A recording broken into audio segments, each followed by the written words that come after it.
Njambini Woolcrafters is a cooperative society, as the name suggests, that brings together young people and farmers.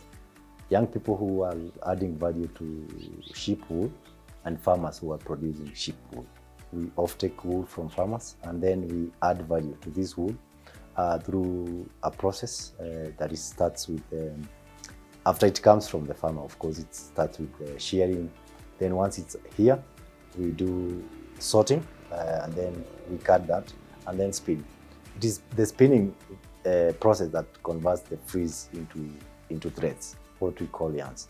And then we also, at this point, we can sell that yarns. So it's already a revenue for us. And then also we can add value further through converting those yarns into products, carpets, throws, other textile through weaving.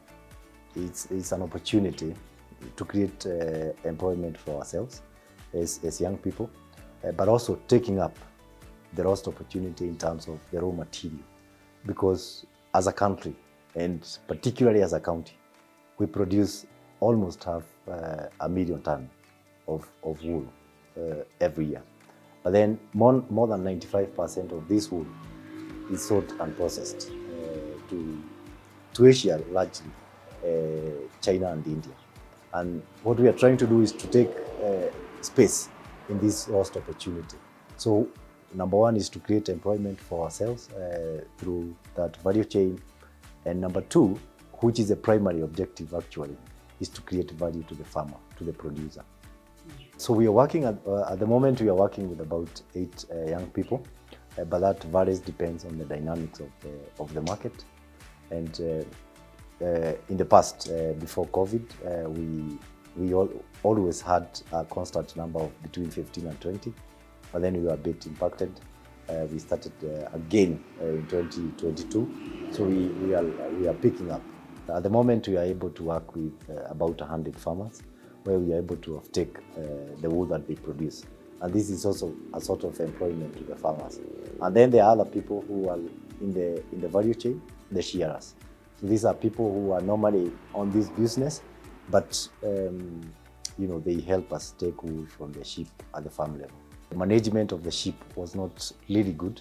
It still is with most of the farmers, and particularly in terms of housing. So you find that a good proportion of wool, especially on the belly and the feet, is lost because of housing. And this wool usually goes into waste. So this year what we are going to do is to convert that into pellets, eco-fertilizer. We have really learned a number of strategies from countries. We are working with friends in Germany, and we are borrowing this technology. And we know that of course, once you have the wool eco-fertilizer or biofertilizer, it is very, very, sort of impactful in terms of soil structure and water holding capacity. Once we get wool from the farmers, we process it through carding, spinning, and then a big proportion of what we sell from here is yarns, and this we are selling to other workshops and other, individuals or organized organizations that are doing weaving. And we have trained more than 80 young persons in spinning. So locally we have quite a good number of people with the skills. What we would really want to look at is if they have the equipment. But that is one angle, the wool, the yarns. And then we also do make carpets, we make rugs, we make throws, we make textile that then can be converted into shirts, and then other fashion material like poncho, sweaters. We are also working with the farmers to improve on the breed, because when we started off in 2004 with this, with most of these farmers, we realized the main challenge was management. And this is also in terms of breeding, because most of the farmers, even now most of the farmers, are doing it because they have the space, but they are not really looking at it from an economic perspective.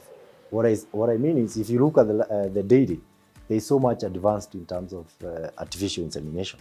So farmers are really aware that I need to change this bull, I need to change this semen. But for the sheep, this has not been the case, and it's only a few farmers who has taken this up. So you find that the quality of the sheep is really low because of inbreeding and other management challenges. I think in terms of policy, we need to look at how, how do we see the gap between the skills and what is being offered, especially if you look at the TVETs. What are the courses that are being offered at the TVETs? What are the courses that are being offered at our local institutions?